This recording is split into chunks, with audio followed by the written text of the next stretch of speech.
You know. I begin to. I begin to.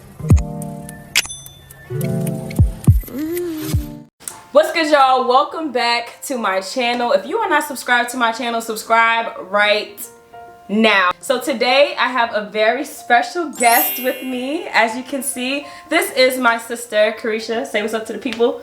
Hi people. So today I'm going to be talking about something that I think not very many people know about me or about us as siblings. So I'm getting real vulnerable with you guys, so bear with me. Today we have a story to tell you guys, and I think that you'll enjoy it. If you have a similar story to ours, please comment down below. I'd love to hear about it. Cheers.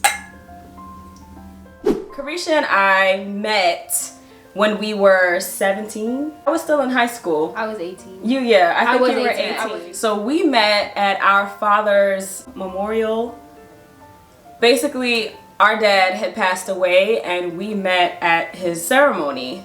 So we met in Brooklyn at our grandmother's house. No, in Queens. It was at grandma's house in the little center thing. Girl, I don't. Okay, so we met in Queens. No, at we spread the ashes in Clinton Hill. Bruh. I think it was Queens.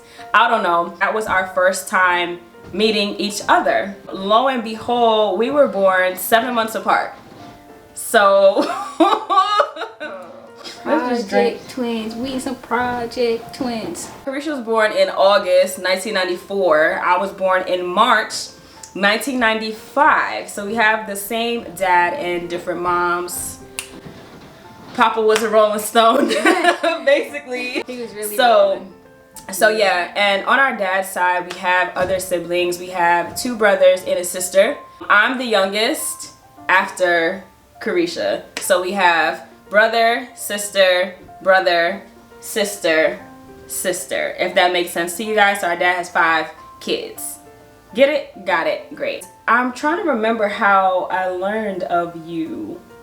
Cause I don't know. So we have my older brother. I think he found her on Facebook. Does that make sense to you? No, this is what I'm going with. So I think our older brother found her on Facebook some kind of way, and that's how we started getting the relation together. I found everybody on Facebook. So what happened was I was 17 and I was getting tired of not knowing who my dad was, and I was getting very upset. So my mom found him on Facebook, and I tried to add like Nate, you, and Sharice, and Curtis. Those are our siblings. And that's kind of how it happened. Okay, so you found my mama did. Okay. I wasn't really pressed at that point because I was kind of fed up. But yeah. Okay, so that's what happened, y'all. You see, we still trying to figure this thing out. And then after that, I remember Nathan, our older brother, he told me like, oh, I think we have another sister or whatever. And mind you, our dad was not really in either of our lives like that. So I think we all were trying to play this puzzle piece game as kids, literally in high school, you know, trying to figure out kind of what's going on. It's like, oh, I have another sibling. Like, this is great. What's happening? So... And I don't know how the time goes in correlation to when you found everybody on Facebook to when he passed. Do you know? It was quick. I was a senior in high school when I met my biological father. And I didn't meet my siblings until he passed away. Because I was a little bit reserved. Because it's like I was damn near grown. And he passed away my freshman year in college. So... yeah, it was pretty quick. For me, my older brother, Nathan, and I, we met him for the first time years before. I had to be maybe 12 or 13, and he had reached out on Facebook, and we ended up going to Junior's Cheesecake in downtown Brooklyn to meet him with my mom, of course. So we met him, we kind of sat down at the table with him, and it was cool, but it was kind of just like, this person is a stranger. I think my older brother, he was more so into the conversation and ready to, like, you know, talk and chop it up. And I was like more reserved because I was just sitting there like, you know, like, who is this man? Yeah, who is this person? Why is this happening now? Where have you been? You know what I mean? I grew up in a household with a stepfather, so I've had a father figure in the household since I was like 3. Mom, if you're watching this, fact check that, because I don't know what age, but maybe 3. So it was kind of like this awkward, like, you know, I have a dad, or I guess a stepdad. It's kind of weird saying stepdad, but a stepdad at home who has been my father figure. Now I'm going to meet my biological father. And I remember him being kind of nervous and worried, like, what's going on? Like, how are they going to feel after they see this man and have this conversation with him?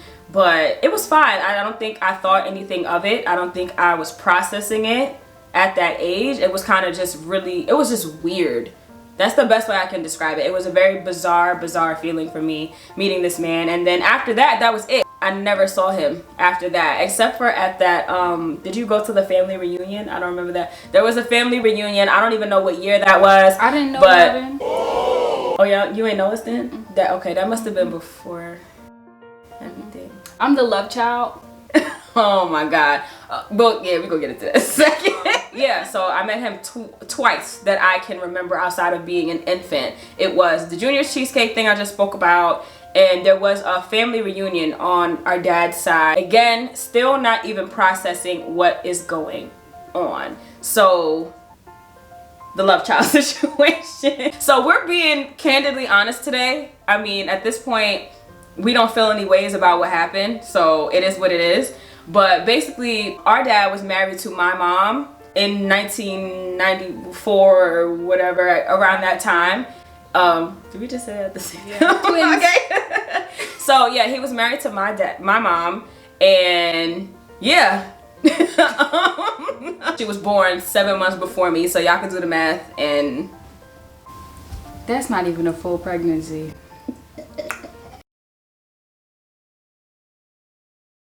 Y'all can do the math and figure out what was going on, and then y'all let us know what was happening, because we still can't figure it out. So I will say, like, as a child, it was very rough because I always felt like there was another side of my identity that was missing. And I'm spiritual, whatever. I used to have dreams about these siblings, and I used to think it was crazy, like that I was crazy. And it's like, now that they're here, it's strange, but it's great, because it's like now I finally feel like whatever I was missing is like complete now. And I feel like when I finally met my father, I didn't have that resentment that I thought I would have. I was very like, alright, at least I know what he looked like, right? You know? And I was a little bit overwhelmed to like have four other siblings, like, because I already have siblings on your mom's side. A whole lot of other siblings, like, so it was just, and I read something saying that like your dad's kids, like when you share the same dad, you guys share like similar personalities, and obviously we don't have the same mom, but absolutely you can't even hardly tell. Absolutely, yeah, very true. And I want to speak on that moment when we first saw each other, because when I tell y'all, it was like something out of a movie. Yeah, like sister. That girl has my face! No, seriously, yeah, like when you meet your twin or your sister, like we were standing like face to face with each other, and it was just kind of like,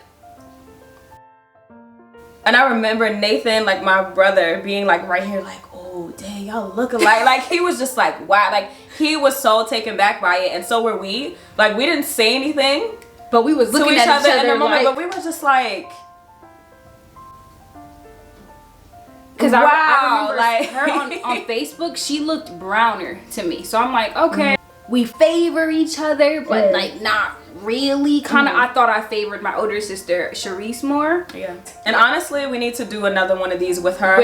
Yeah. Sharice lives in California, so she's a little bit far, but stay tuned for that, because that's going to be epic. Yeah. But Sharice and I already knew each other and had spent time together.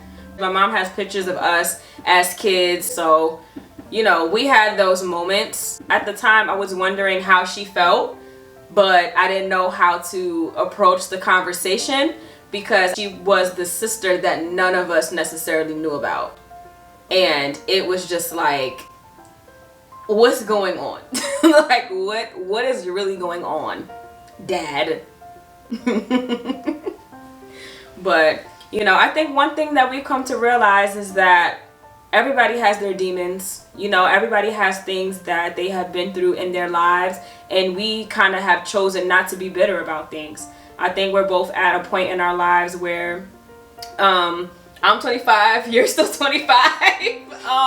But I think once we started to see our parents just as people rather than this like entity we look up to and have all these expectations for, it's kind of like, you know what?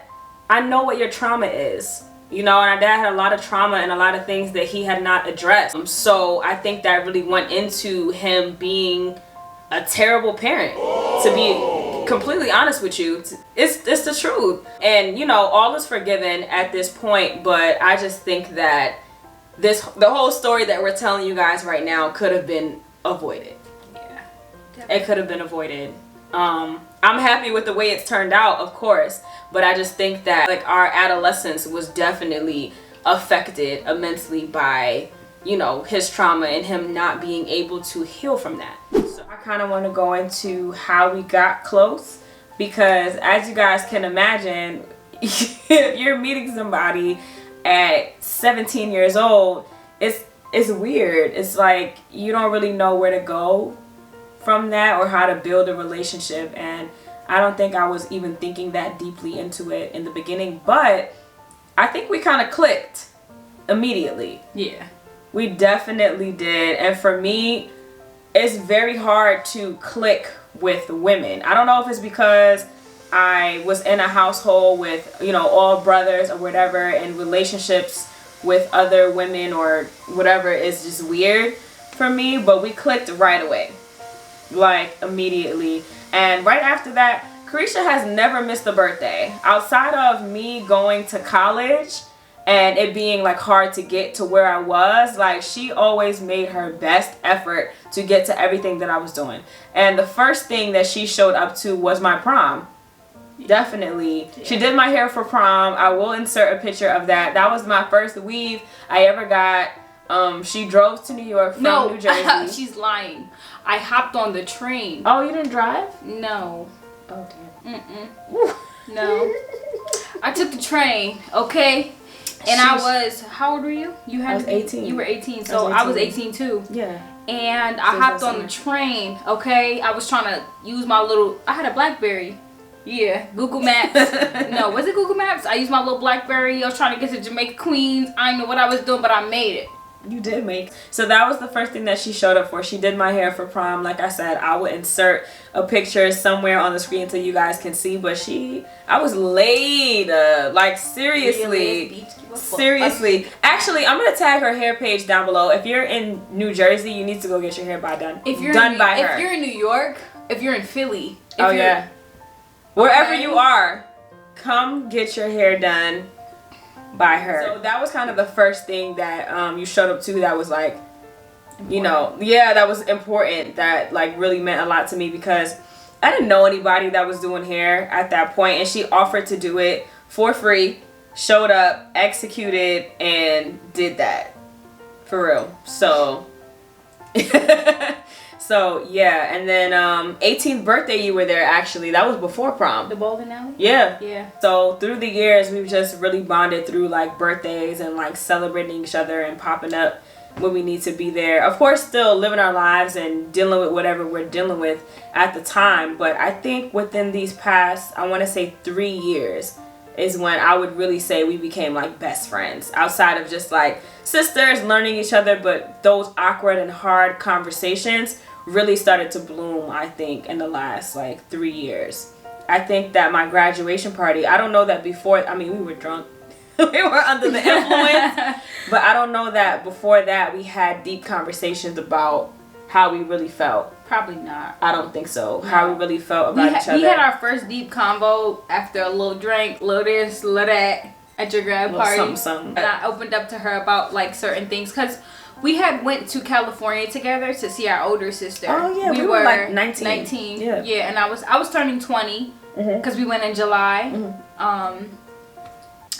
And we really connected then. Like that's when we realized that we really had a connection, but it was still like kind of fresh. Yeah, we were going to across the country basically. The first time together. That was for the first time, time together, and we just did it. Like, we didn't think twice about it. We were like, let's just do this. Let's go have some fun. So we did it. Another way that we started bonding was Kereysha would come to New York on holidays to visit our grandmother who was living in Queens. I think that was definitely another way that we bonded. Outside of seeing each other and going out, or if she moved somewhere and I went to go see her, or whatever, our grandma lived in Queens, and we would go visit her on either Thanksgiving or Christmas. And our grandma was so lit. Yeah. She was very, very lit, and she didn't have a problem like giving us any answers or just filling in any gaps that might have. Yeah. Because like we said, like, we're trying to build a relationship with each other. However,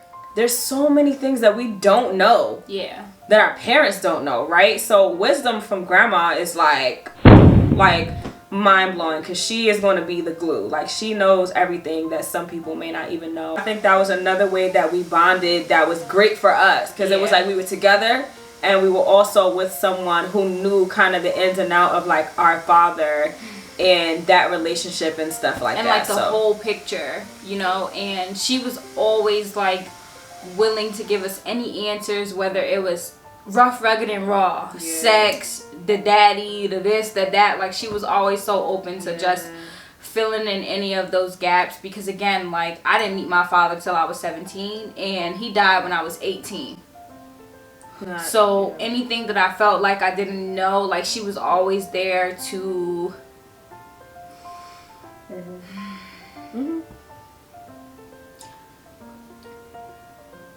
do as best as she could. And she did that. Yeah, definitely grateful for that. Definitely grateful for that. She definitely did that. Yeah. I think I was gonna get emotional. And it was like she was so real too. She was very open too, and I think especially with Kereysha, all the feelings that she had about being like the odd child out or whatever the situation was, like, grandma was just like, come on in the room. Like, you know, she accepted any and everybody. You could sit down with her and have a glass of wine, Pinot Grigio. Hello, and Miss Pinot. Yeah. Okay, I didn't come to New York without Pinot Grigio. Okay. Yeah, you could sit down and have a glass of wine with her. And as soon just as I chill. hit 21, I was like, let me make sure I get my bottle and bring it to my grandmother and make sure she is, you know. Yeah. But yeah, grandma passed in November 2018. Yeah. So may she rest in peace. We definitely appreciated that, the years that we had with her and all of the knowledge that she was willing to give us and everything that we learned just from spending time with her, either about ourselves or about other people. I grew up in a household full of boys, so 3 brothers, right, on my mom's side, one of which we share the same dad. So for me, I didn't grow up in a household with sisters at all. I'm an older sister and a younger sister. That is just what the household dynamic is. So me, on the other hand, I grew up in a household full of women. I have one younger brother, and I love my sisters, but we don't have the same dads. And personality wise, there was always like some differences. And when I met this sister and the other sister, it was like, yo, y'all kind of get me. And they both Pisces or whatever. So, if you're a Pisces, subscribe to my channel right now. No, but if you're a Leo, comment down below. Okay, yeah. Me being the Leo that I am, I was very overwhelmed. Just period. And it was like, I was. I'm not gonna speak for we all, but I was. I was overwhelmed quickly. Yeah, but I was on go though. You know, like when I get overwhelmed, it was sometimes I can just get past that, and I was just like, damn, I gotta get to know them now. You know, I ain't know them for umpteen years. So hello. And it was exciting, but it was also like, are they gonna like me? Are they gonna think that I'm not? Yeah, definitely. You know, because my mama was in between, you know, and you know what? I will say something about that. I can say that I have never had any ill feelings or anything regarding what happened with our parents, because I've always wanted this relationship as soon as I found out that we had sisters, even with our older sister, we always want to have a relationship where we can call each other and talk to each other about life or whatever. So for me, dwelling on what our parents was doing, I already had so much animosity and feelings built up towards our dad in itself. I was like, I want this relationship, especially when he passed, you know, because it's like, I had all these feelings, you know, towards him, all these things that I wanted to talk about. And then when he passed, it's like, well, I can't anymore. So it's like, I'm not bringing any ill feelings toward the relationships that I do have that are an extension of him, if that makes sense.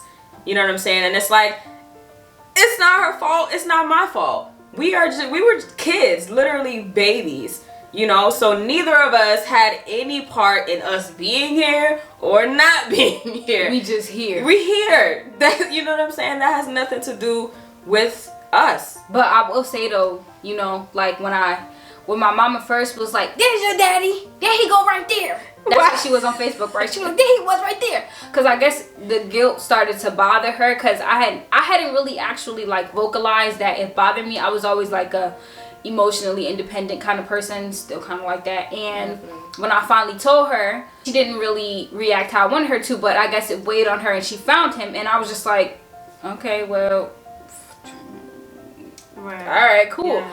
And it was like I had like a burst of, all right, let me add on my siblings, and this sibling right here, she didn't accept my request. Wait, on Facebook. Okay. So I was like, oh well, if she's salty, then she don't gotta be my sister. Let me tell you something. We don't have to be sisters. Let me tell you something.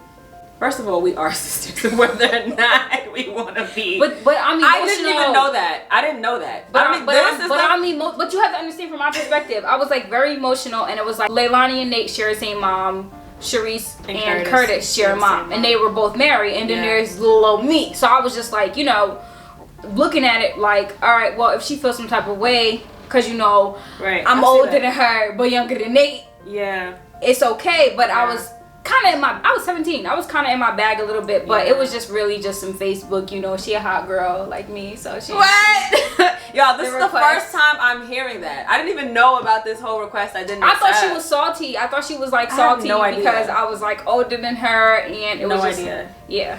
What? Yeah. I keep telling y'all, I was not processing any of this, and that's the thing. As a child, I was not having these conversations. And if you're someone that's going through something like this right now and you are a teenager or however old you are, process it right now. Because one thing I'm realizing is because I wasn't processing it when I was 17, being an adult now, being 25, in my 20s, I'm realizing how all of these things that I did not process as a kid are affecting me now. And it will affect you now. Don't bottle up all these feelings that you're having. Talk to somebody. Talk to, you know, your mom or somebody that you trust. Talk to a therapist. Yeah.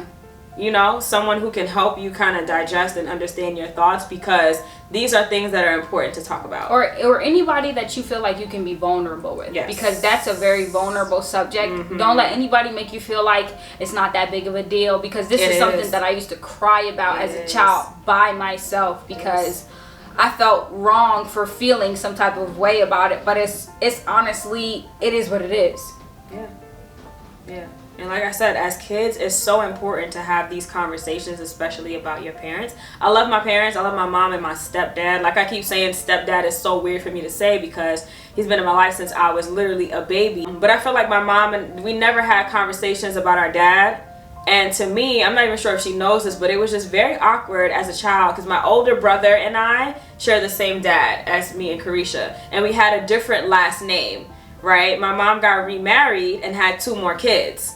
And they had my stepfather's last name. So it was like growing up, you got 2 kids with 1 last name, 2 kids with another. And my mom had never really talked about my dad and none of that. Because she's just so independent. You know, I got it by myself. You know, I'm going to do what I got to do, period. That was always her. Like, my kids come first. If you don't want to be around, that's fine. Didn't even look for child support. Like, really was on some, I'm doing what I'm doing. And I think she kind of put him so far back in her mind that it was like, why do I need to tell these kids about this man that's not doing anything anyway? Which I completely understand. But as the child, on the other hand, and being someone that has, you know, a different last name than my younger siblings, I'm just kind of like, she wouldn't understand that void that's there. Yeah, I'm like, what's going on? And I'm not sure if my mom feels this way about it. I'm not really sure how she feels about it. But for me, it's like, even though I have a stepdad, even though I have a father figure in the house, I still want to know who my biological father is, because there are going to be things that you share with this person, whether or not they're in your life, whether or not you know them.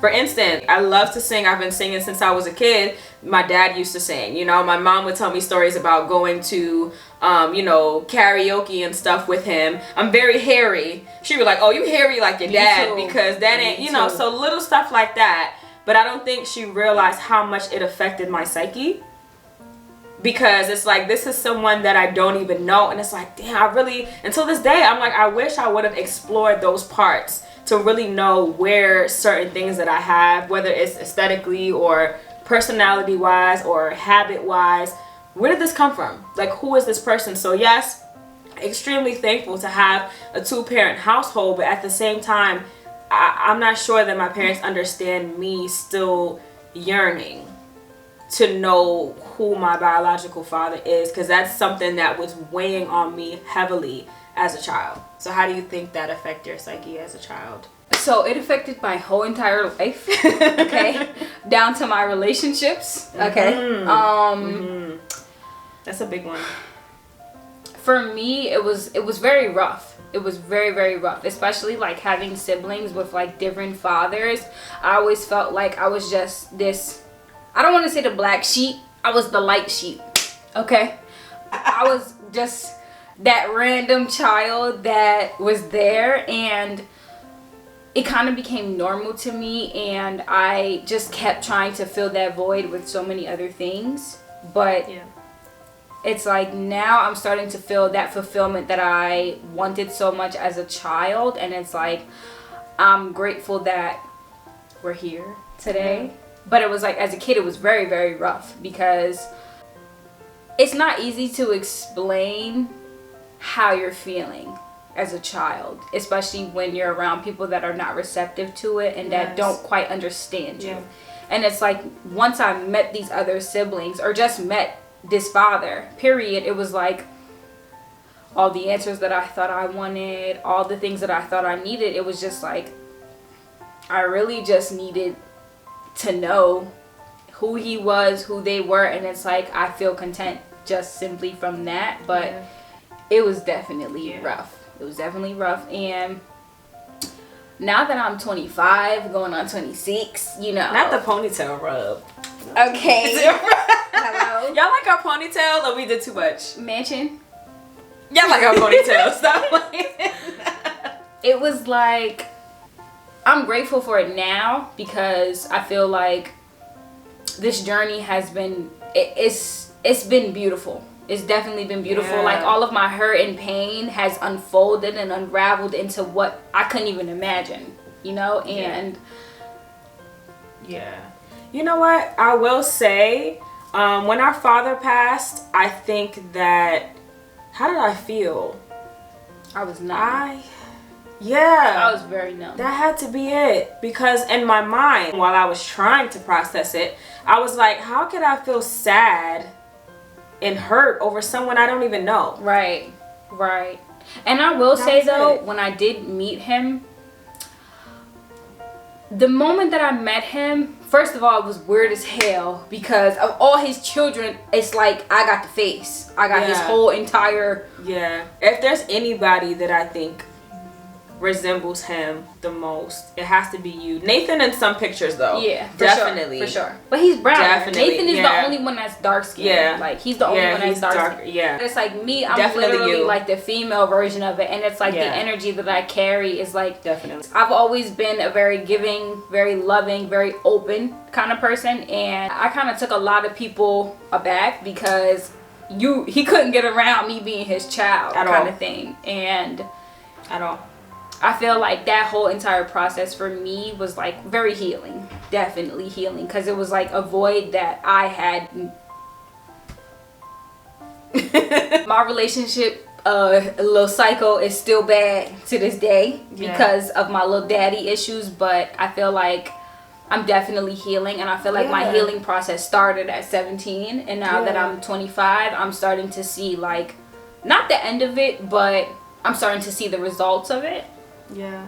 You know what? I think that my relationship with you and my relationship with our father's kids is like essential to my healing. Yeah, for sure. Definitely. Because I feel like our dad is not here anymore. Right? He passed so many years ago. So it's like now we're dealing with, like I said, extensions of him. You know, and really figuring out and unpacking all of this stuff together. And I think that's very, very important and very essential to our healing. Like, we've had some really deep conversation just about things that we thought as children or we think as adults that we think is so out of the box, or like, why am I feeling like this? Meanwhile, we both are at the same time, and we're both trying to figure out certain things. So even though we had different experiences as kids or grew up in different households, we still are very much so linked. Like meeting your sibling for the first time in a very negative way, like a very sad way at that, and still trying to like, or for me or for Sharice, still trying to sing or get through a song, and it was just a lot. When you were singing, so heavy. I was like very emotional. Yeah, I remember. Yeah, I only spare. Yeah. Yeah. It was so heavy. It was like, very heavy. It's crazy how God works. Yeah. It's so crazy because you would never think that such a broken dynamic would have so much power and talent and just wisdom in itself. Like, I think each of us learned something different from this whole experience and took away something different from it. No matter what trauma you developed, I think we're all in a place where we're figuring it out. You're right. You know, I don't think we all have it figured out because there's so much to unpack with this story. Everybody's had a different experience, but we're all pretty much adults, right? We grown as hell at this point. And I feel like we've all reached the point where in our lives we're not making excuses for ourselves based on our trauma anymore. Yeah. It's like we're trying to unpack that, and we're trying to figure out where we fit. Yeah. As siblings and as family members, but also how we fit in this world and what we can give back. So that's another thing about this video. I really hope that it inspires you all to really dive into those pieces of your life and your siblings or your family members or whatever it is that is still broken, and really try to fix it or find healing from it. A lot of times there's no fix. Yeah. Oh yeah. This situation, there's really no fix. Yeah. There's just acceptance, and there's healing, and there's moving forward, and there's recognizing who you are and your placement here. Yeah. So what you gonna do with that? That's the biggest part. Yeah. And for me, I think with our dad's passing, I learned a lot about forgiveness. Yeah. Because I really learned that forgiveness is so much so for you. Yeah. More than it is for the person who you think has wronged you or whatever. Because I remember he used to like message me on Facebook and be like, you don't reach out to me. And I used to just be so mad and so aggressive. Like, well, the phone works both ways. Like, what's up? You're the one who's lacking.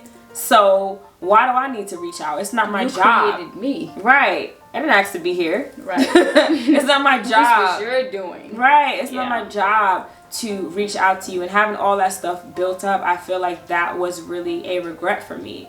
When he passed, I'm like, wow, life is so fragile.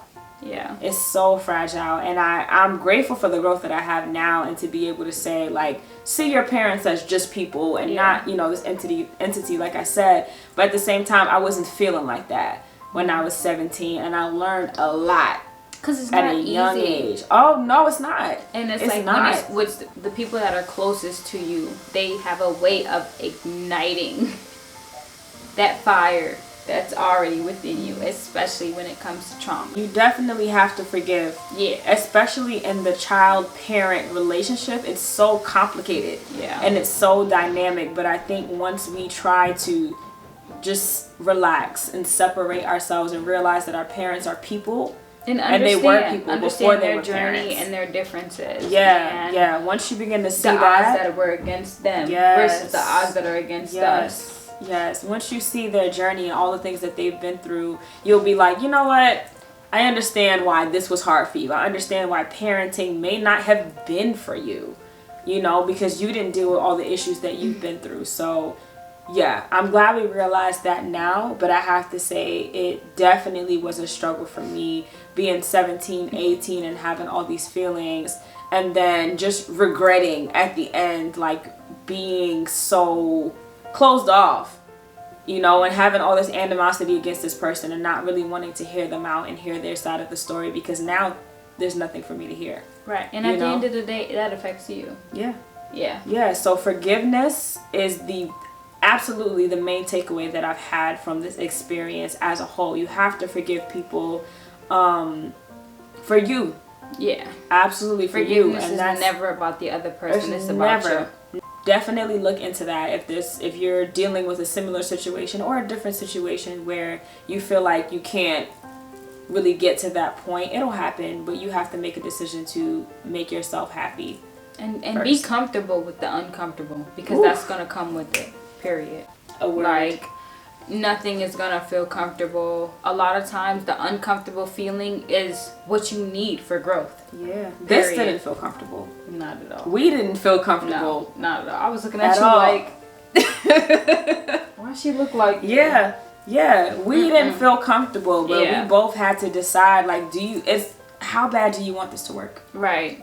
Exactly. Right. Do you want it to work? That's what it boils down to. Yeah. How bad do you want this to work, and what are you willing to do? If you feel like it's not necessary for it to work, you're gonna keep having some void. Because it's like, if I would have felt some animosity towards you, it don't matter. We got the same bloodline. Period. So, like, we could beef, we could do whatever, but it's like that void is gonna still be there until we decide to make the uncomfortable decision to create from that and have those conversations. Yes. To have those conversations, and that is the hard part. But I can tell you, it's definitely worth it, because I have to say that my sister's one of my best friends. Seriously, and this is probably one of the relationships that I have worked the hardest for. Yeah, for sure. I have to. Oh, I'm gonna get emotional. Yeah, and it's honestly very worth it. It's very worth it. Very, very worth it. Period. I never realized that till this point. Like, we really worked hard for this relationship. Oh, for sure. We started off as strangers. Yeah. There was no reason that we had to even click. Like, yeah, we're sisters, but we're strangers. You know? Blood, for me, I don't care nothing about that. Yeah. Yeah. If there's no connection, I don't care if we share blood, we share water. It really doesn't matter to me. It's a choice. It's really a choice at the end of the day. How bad do you want it? Just like I said, and any relationship that you really want is worth working hard for. For sure. If that makes sense. Yep. And the hardest conversations are probably the best ones that you can have. Definitely. I personally, in my own experience, those are the best ones. Definitely. Because I avoid conflict. Yeah. Yeah. Yeah, I avoid conflict as well. I don't like drama. So I'm just like, let me just slide out. Yeah. I'm like, if this makes me uncomfortable, I'm cringing. Right. Like, I'm going. Like, no parts. A lot of times she tells me things and I'm like, what the Wait. What? Huh? How's she thinking like me? it turns into that, and then it's like a lot of times those relationships are the most fruitful, because it's like out of all my siblings, me and her talk the most. Yeah. We click the most. Yeah. We understand the most. Yeah. I don't know if it's because we're so close in age too, and we're like going through the motions of like life as well. But definitely, like I said in the beginning, like we clicked kind of from the beginning. It was just really getting into those uncomfortable conversations. Yeah. That was like important, and just scratching the surface and getting beneath that. So. I didn't want to get hurt, but I was also willing to lay myself on the line for the inevitable. It's really like a relationship, like any relationship, with whether it's with a guy or whomever, like that vulnerability is really key. Right. And if you can't get past that vulnerability, you really can't get have past anything. No, you can't. I had my moments where I was like, I don't know about this shit. But overall, I have to say, like, in the whole grand scheme of things, I'm super grateful that I had the perspective that I did have, and to this day, like, I'm just like, it is what it is, and I'm gonna accept it for what it is. Yeah. Because it's like, you understand that you have other people in your circle now, people that are like you and that understand you and that are not having the same journey as you, but understand your journey and are kind of on the same path as you. And that's very important, especially when y'all share blood. Yeah, with your siblings. Yeah. And I think we always wonder, like, wow, what would it have been like if we grew up together? How would this relationship be different? Definitely. But I yeah, feel like how would we be different? Just having that support. Yeah. In that way that we didn't have. So and I feel like everything played itself out the way that it should have. Mm-hmm. Yeah. And it's like, as kids, you know, you're emotional, you're sad about it, but it's like God's plan. Yeah. Yeah. That's so true. I feel like a lot of things in my life in general have come full circle. For sure. Just in these past couple years with us getting closer and getting closer to family and exploring that side of us. Yeah. So definitely. Yeah. And a lot of times people forget about what they prayed about, what they asked God for. And it's like, when God fulfills that, then they like, well, he took too long. Right. It's not on your time. It's not on your time. It's really not on your time. And it was not on our time. Okay? What? 17? 17. It was not on our 17. 17. Imagine not knowing what your dad looks like until 17. My mother used to say that my dad looked like Irv Gotti. She's Aggie. Wait. He looked like Irv Gotti. I'm gonna insert another picture of our father. Look, and it was like, for me, I used to be so, like, again, I'm very emotional. And I feel like all the odds that were against us, we are doing great. They didn't win. Oh yeah. And there were a lot of odds stacked against us when it came to really fulfilling this relationship and making it work. Yeah. So it's really a testimony to how bad do you want it? Exactly. That's really the question of the day. How bad do you want whatever relationship you have right now that is currently in turmoil, that's currently not doing so well?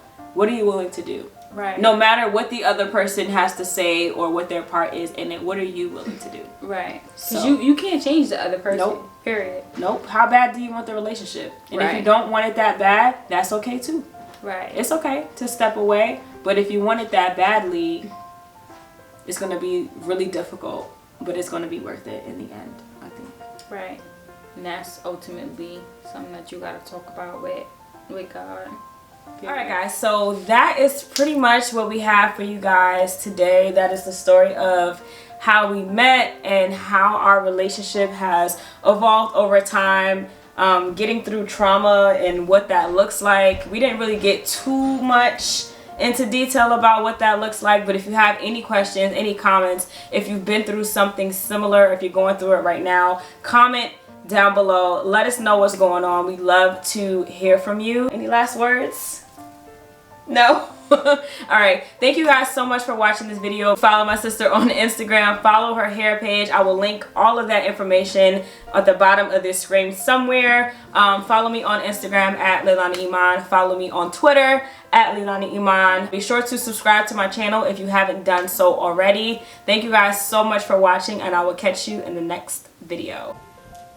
I begin to